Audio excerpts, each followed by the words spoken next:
Të nderuar teleshikues, mirë se vini tek emisioni Zona Zero që transmetohet çdo të hënë dhe çdo të ejte ora 20:30. Vrasje, atentate nëpër rrugët e gjithë Shqipërisë, jo vetëm në komunikacion, por edhe vrasje nga banda të ndryshme.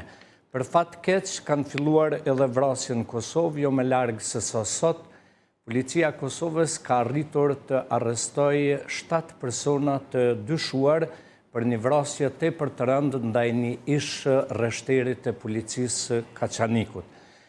Ne do të ndalemi brenda gjysmës të Shqipërisë, do të diskutojmë sonte se kush fshihet pas këtyre atentateve, ndërsa në pjesën e fundit do flasim për eksodin e Kukësit, i njohur pra me emrin eksodi i Kukësit, ku do të kemi në lidhje 2 gazetarë dhe pronarin e Bar Amerikës në Kukës.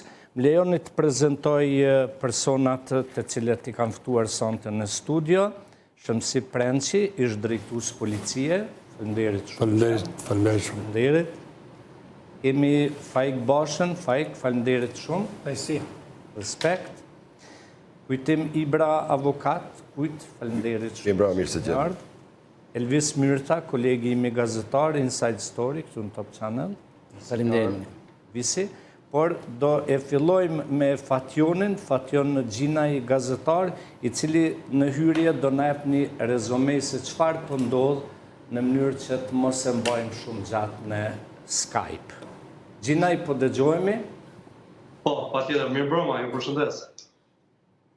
Në qoftë se mundet regjia me rrit pak volumin në studio që ta dëgjojmë, Fatjonen, atëre sipas teje, cilat janë pistat e hetimeve ose kush fshihet pas këtyre atentateve? Janë 2 ngjarje që vetë i bashkon ka të bëjë me 2 elementë që edhe kanë krijuar dyshime të faktën deri më sot për të krijuar një dinamik sa i takon autorësisë me dyshime se ka qenë e njëjtë. Por mund të themi se paktën ajo e ndodhur në Lundër të Tiranës, në një zonë periferike dhe rezidenciale, nga të dhënat e drejtanishme rezulton që kjo ngjarje jo vetëm që nuk ka autor, por nuk ka as shënjestër. Janë dashur më shumë se 24 orë për të zbuluar një mjet motorik i fund viteve 90 që është përdorur në ngjarje, dyshohet i djegur, por edhe në këtë element të vetëm të gjetur si provë materiale deri më tani, rezulton që nuk ka numër shasie për të provuar paktën se i kujt mund të ketë qenë ky motomjet. Ndërkohë, për të rikthyer tek ngjarja e Lezhës, ku ishin si rrjedhoi një atentat i mafioz, në plan të Lezhës, Gjovalin Prendi, një personazh i cili në fakt ka qenë prezent në jetën edhe televizive, fatkeqësisht sa i takon kronikës së zezë dhe ngjarjeve që kanë patur në shënjestër subjekte biznesi të tij ose familjar të tij, ish nga të shtonat në breshëri me armëzjarri, sipas informacioneve që kemi, ai në momentin kur ka ndodhur ngjarja ka dalë në verandën e lokalit, dyshohet se ka qenë në survejimin e grupit kriminal që ka qelluar ndaj tij, dhe brenda ambientit lokal ka një persona përfshirë edhe familjar të tij, rreth 4 ose 5 persona që kanë qenë dëshmitar të vendit të situatës dhe dinamikës së ngjarjes. Është parë prezenca e 2 personave të paktën që kanë dalë nga një automjet tip Rover, që kanë qelluar njëri prej tyre. Në raste të tilla personi tjetër ndonse ka patur armë, nuk ka qelluar dhe duket nga grupi i hetimit si u ka qenë një garanci që nëse njëra prej armëve nuk funksionon, vjet në përdorim subjekti tjetër që posëdonte gjithashtu një Kalashnikov.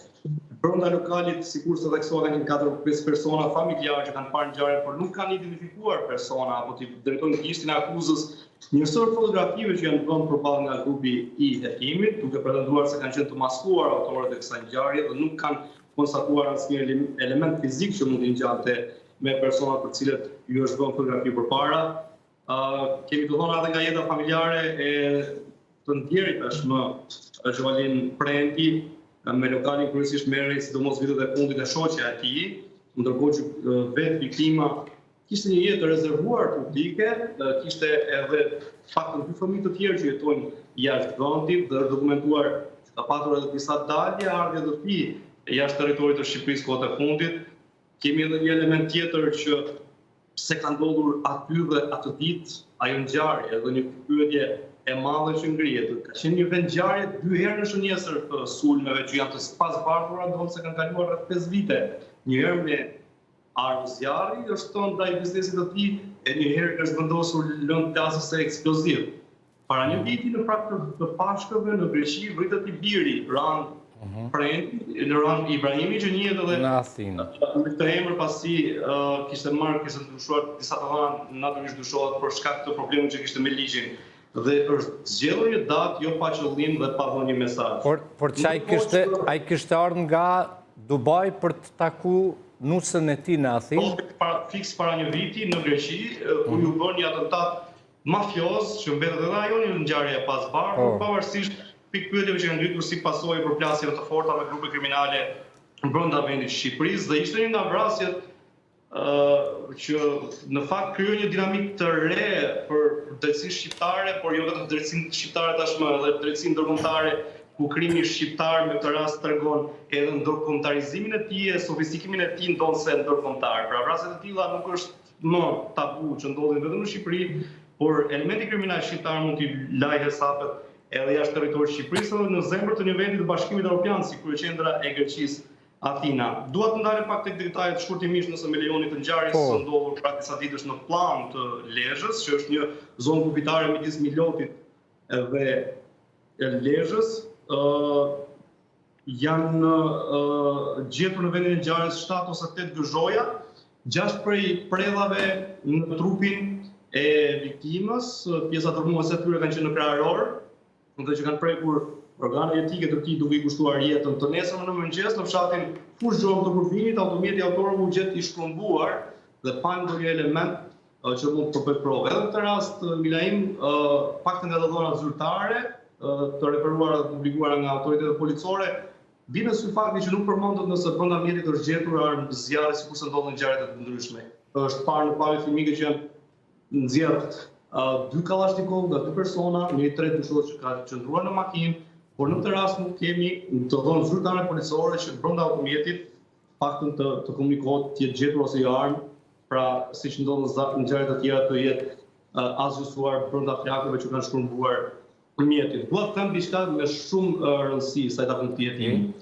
Edhe ato që i the ishin të rëndësishme.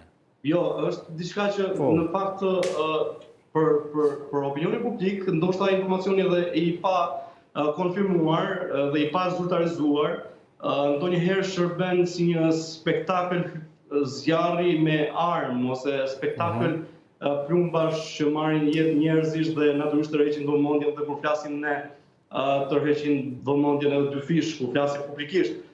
Kam lexuar ditët e fundit një informacion që jo ditët e fundit, orët e fundit lidhur me këtë ngjarje, duke bërë një krahasim me ngjarjen e ndodhur në Lundër, që është bërë një matje dhe ekspertizë plumbave dhe gëzhojave të gjetura në vendin e ngjarjes në plan me ato të gjetura në Lundër dhe na pas ka dalë përfundimi që janë të njëjta. Dhe kjo në fakt këto polemikat dhe këto hetimet që shpesh i bëjmë edhe ne gabimisht nëpër ekrane televizive, ndoshta ndonjëherë edhe në pozicion ekspertësh, janë fatale, jo vetëm për hetimin, por edhe për kamuflimin e të vërtetës, ndoshta padashe, nuk dua ta them që është e qëllimshme. Nga zona që kam në rrugë zyrtare rezulton që të dyja materiale, prova, që të thotë gëzhoja, të gjetura në vendet përkatëse të ngjarjeve janë dërguar në laboratorin e policisë shkencore dhe deri sot nuk ka një përgjigje përfundimtare që përcakton se gëzhojat kanë dalë nga njëjta armë dhe përkasin të njëjtës armë.